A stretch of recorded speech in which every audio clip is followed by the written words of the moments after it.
In the quaint Suffolk town of Stowmarket, nestled between Ipswich and Bury St Edmunds, lived a man named Dmitri Volkov.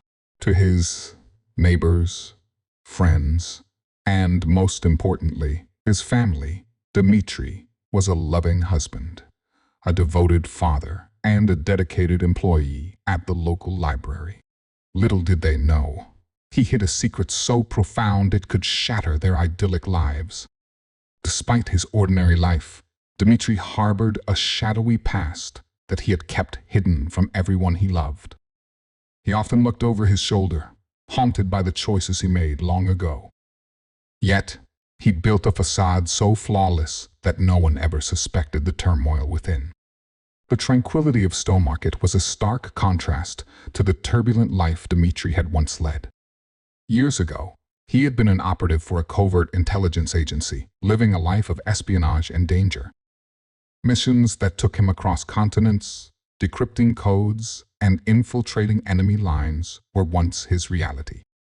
But an operation gone wrong had forced him to disappear, to cut ties with his past and start anew. He had chosen Stowmarket for its serene charm, believing it to be the perfect place to bury his past and build a new life. And for a while, it had worked. He married Elena, a beautiful artist with a soul as gentle as her brushstrokes. They had 2 children, Alex and Sophia, who brought light into his otherwise shadowed existence. Dmitri had convinced himself that the life he once led was a distant memory, buried beneath layers of love and normalcy.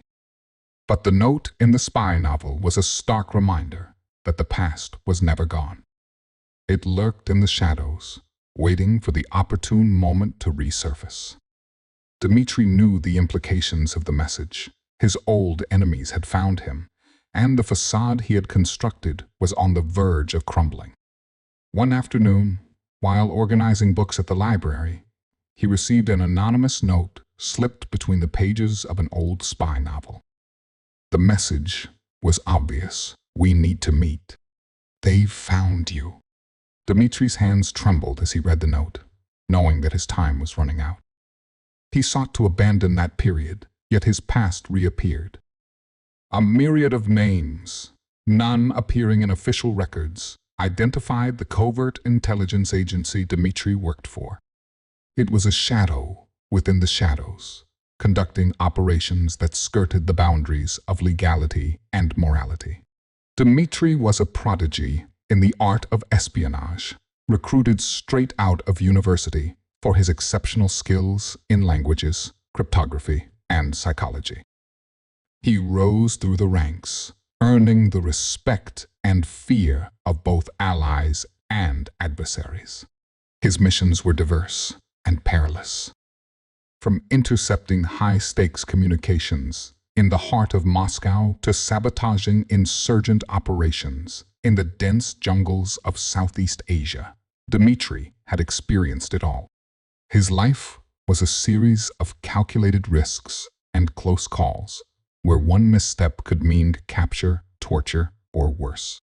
The operation that ultimately led to his downfall was a high-profile infiltration into a rogue state's government to extract sensitive information that could avert a potential global crisis. Dmitri had meticulously planned every detail, ensuring he remained undetected while gathering critical intelligence. But betrayal came from within. A trusted colleague turned double agent, exposing his cover and jeopardizing the mission. The extraction went horribly wrong, leaving Dmitri with a choice: to fight his way out and risk capture, or to disappear completely. Choosing the latter, Dmitri plunged into the depths of anonymity, severing all ties to his former life.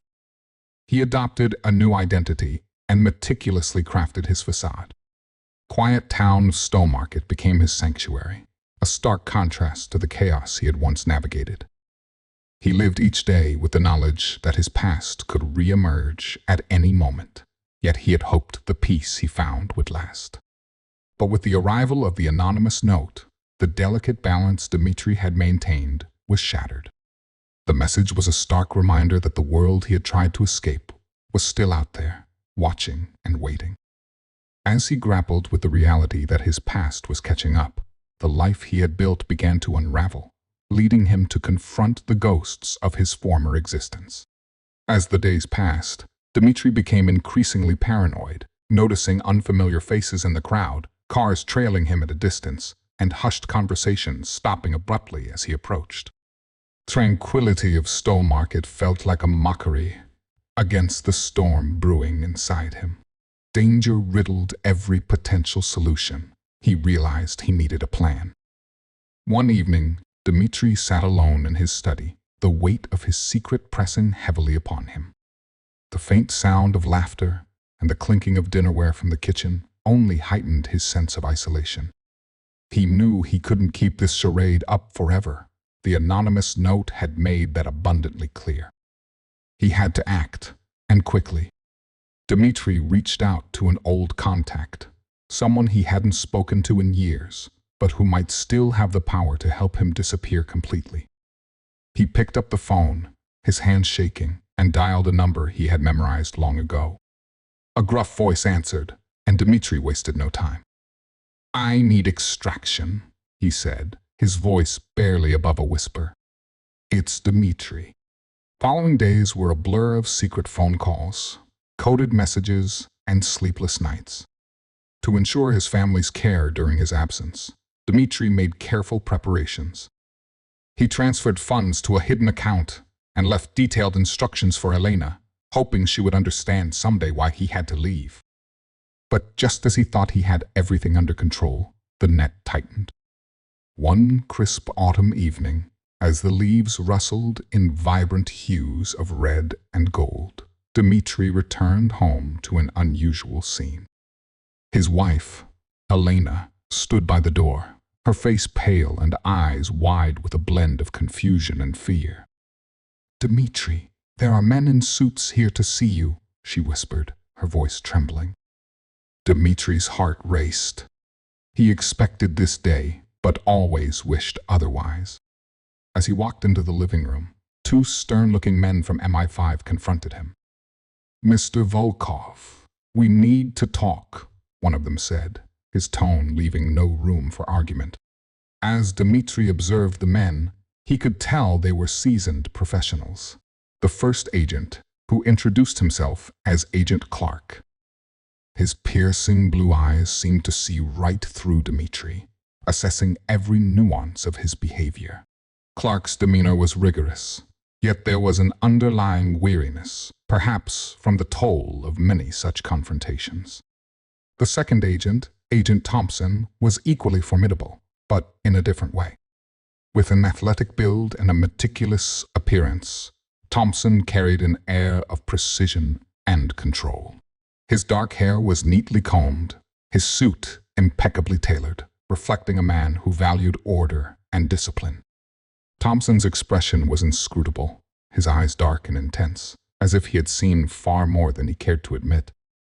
As Clark began to speak, his voice was steady and authoritative. "Mr. Volkov, we need to talk," he repeated, this time with an edge of finality. "Your activities have brought you to our attention, and we need to resolve this matter." Dmitri tried to keep his composure, but the gravity of the situation was undeniable. He glanced at Thompson, whose gaze was unwavering. "We know you're involved in espionage for Russia," Thompson declared bluntly, his voice carrying the weight of irrefutable evidence. The agent's presence was not just a threat, but a testament to the seriousness of Dmitri's predicament. They had spent years honing their skills, dissecting lies and uncovering truths, and Dmitri was now under their scrutiny. His past, meticulously hidden, was now laid bare before these men who had the power to dismantle everything he had tried to protect. Someone escorted Dmitri to a secluded corner of the room, while Elena, Sophia, and Alex watched in bewilderment. "What is this about?" Elena demanded, her protective instincts flaring up. Dmitri took a deep breath, the weight of his double life pressing down on him. It's nothing serious, darling. Just a misunderstanding at work, he lied, trying to maintain his composure. The agents, however, were not so easily swayed. Mr. Volkov, we've been monitoring your activities for some time now. We know you're involved in espionage for Russia, the Thompson declared bluntly. Elena gasped, her hand flying to her mouth. Espionage? Dmitri, what are they talking about? Dmitri's mind raced, searching for any plausible excuse. It's not what it seems, Elena. Someone set me up. You know how competitive my field is. Someone must have framed me to ruin my reputation, he stammered, his voice cracking. The agents exchanged knowing glances. Mr. Volkov, we have concrete evidence that you have passed on detailed information to your Russian counterparts over the activity of military equipment at RAAF Wattisham. This isn't something you can simply talk your way out of. Tears welled up in Elena's eyes. Dmitri, please tell me the truth. He could see the hurt and betrayal etched across her face, and it tore at his heart. Elena, I promise you, I never aspired to be involved in any of this. They approached me years ago, back when we were struggling. They offered me money, security for our family. I thought I could keep them at arm's length, feed them useless information, but it spiraled out of control. His confession hung heavy in the air, leaving Elena speechless. The children, too young to fully grasp the magnitude of the situation, clung to their mother's side, sensing the tension. Dmitri, how could you? Elena finally whispered, her voice breaking. You endangered our family? How? I thought I was protecting you, he replied, tears streaming down his face.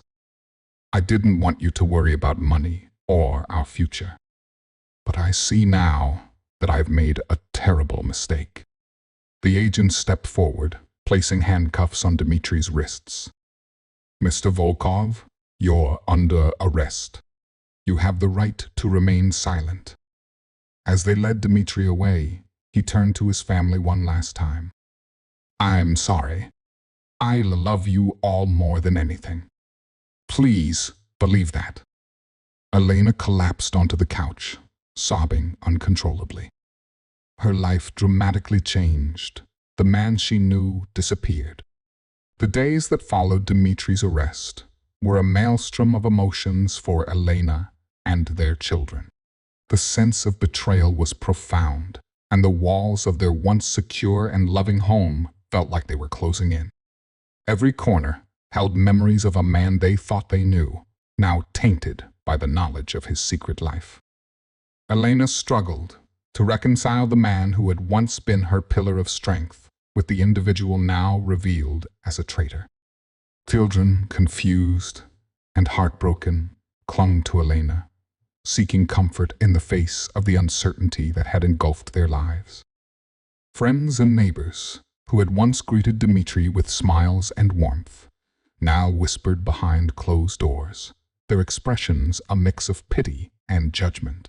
Elena felt the weight of their gazes and the sting of their murmured conversations. The trust she had placed in Dmitri was shattered, and with it, her sense of security. As the reality of their situation set in, Elena was besieged by an avalanche of emotions: anger at Dmitri for his deceit, sorrow for the loss of the life they had built together, fear for the future of their children, and a heartbreaking loneliness. They had once been a family united, but now the bonds that held them together seemed irreparably frayed. Despite the turmoil, Elena knew she had to be strong for her children. She took solace in their innocence and tried to shield them from the harsh truths that had upended their world. Each day was a struggle, but she hoped that, in time, they would find a way to heal and move forward.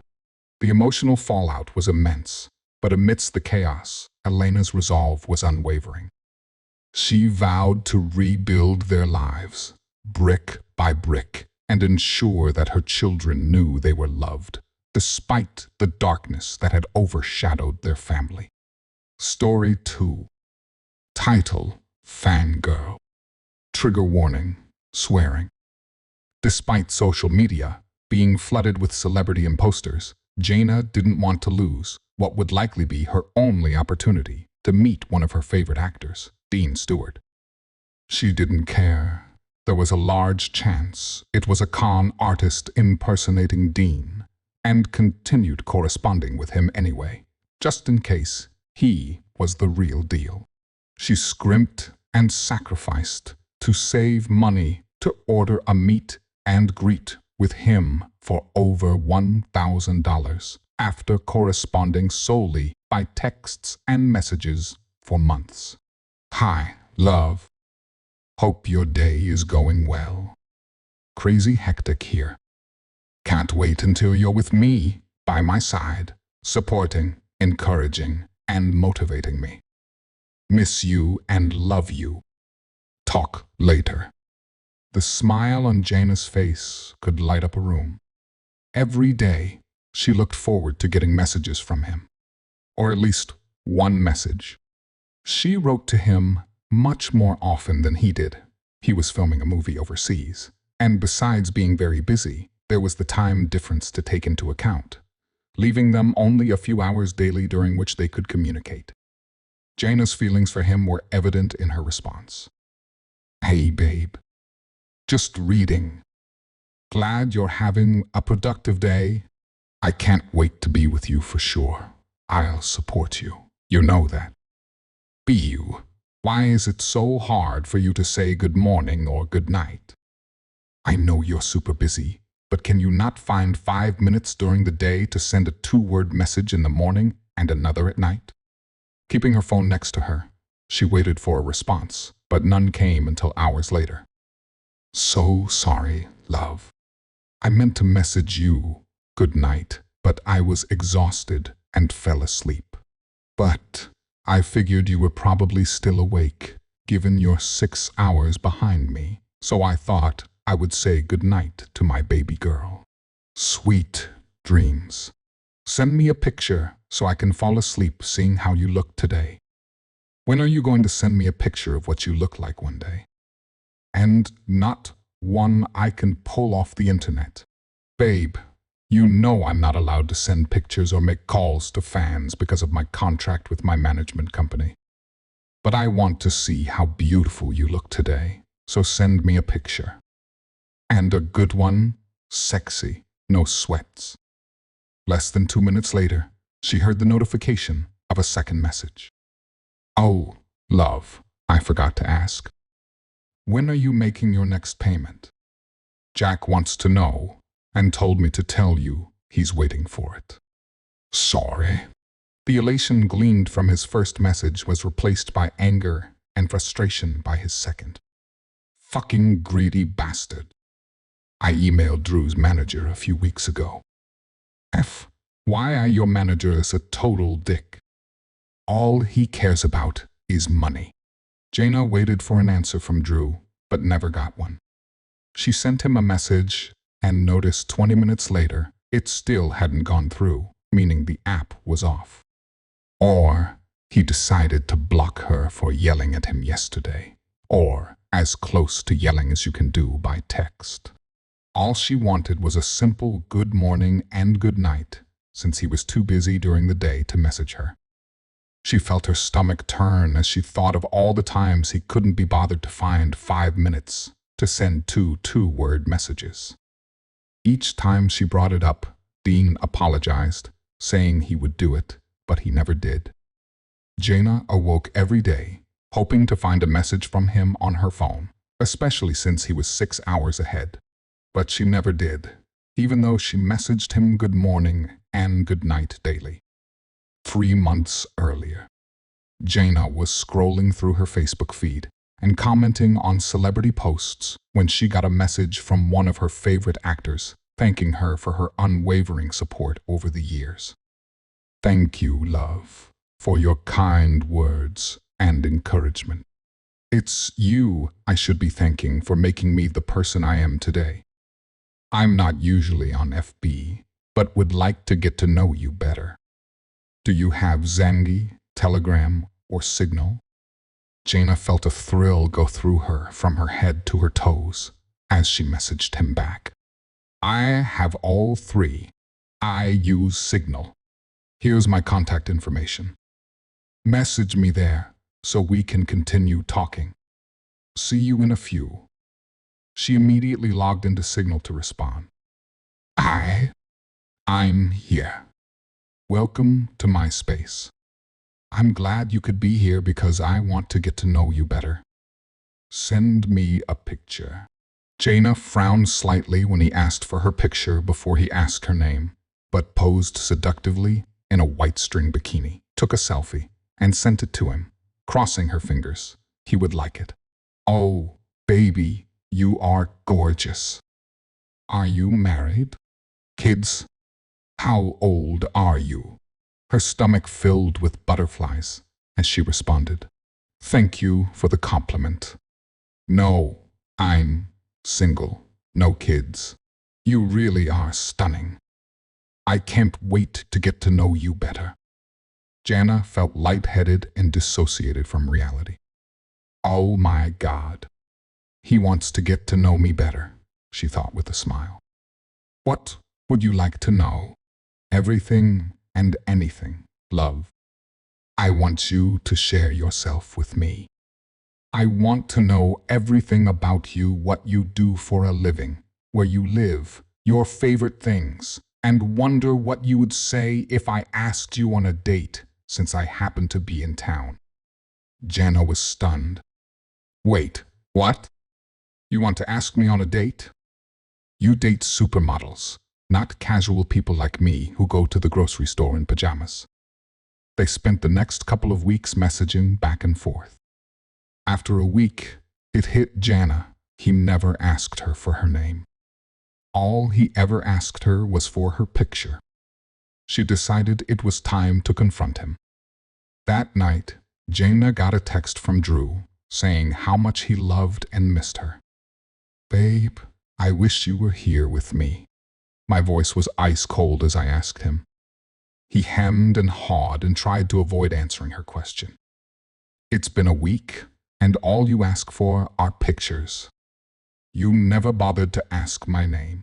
I leaned forward, my hands clenched into fists under the table as I asked him again. Answer my fucking question.